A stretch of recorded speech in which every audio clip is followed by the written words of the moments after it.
రోజు మన ప్రీతం నేత వైఎస్ జగన్మోహన్ రెడ్డి గారి పిలుపు మేరకు మన రైతన్నలకు జరుగుతున్న అన్యాయాలకు వెన్నుదన్నుగా నిలబడాలి, వైసీపీ పార్టీ నిలబడాలనే ఉద్దేశంతో రైతన్నకు అండగా వైసీపీ అనే ఒక కార్యక్రమం ఈరోజు చేపట్టడం అనేది జరుగుతుంది.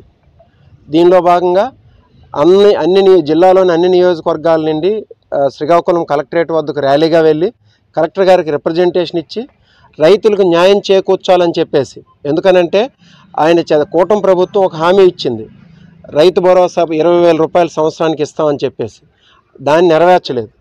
ఇంకా ఈ పండిన ధాన్యానికి మద్దతు ధర ప్రకటించాలి, ఆ మద్దతు ధర సరిగ్గా లేదు.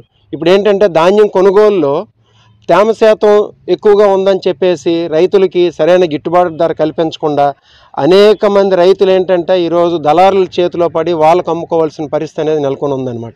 సో వీటన్నింటినీ కూడా, ఎందుకంటే సూపర్ 6 అని చెప్పేసి ఘనంగా చెప్పి ఈరోజు అధికారంలోకి వచ్చినటువంటి ప్రభుత్వం ఏ ఒక్క హామీని కూడా నెరవేర్చకుండా ఆ సూపర్ 6 హామీలను తూట్లు పొడిచే విధంగా ఈరోజు ప్రవర్తిస్తుంది. కాబట్టి దానికోసం ఒక నిరసన గళాన్ని వినిపించి రైతన్నకు తోడుగా వైసీపీ పార్టీ నిలబడుతుంది, రైతులకు అండగా ఈ పార్టీ మొత్తం ఉంది అని చెప్పేసి ఒక మెసేజ్ని పంపించడం కోసం జగన్మోహన్ రెడ్డి గారి పిలుపు మేరకు ఈరోజు కలెక్టరేట్కి వెళ్ళి నిరసన గళం తెలియజేయడం అనేది జరుగుతుంది.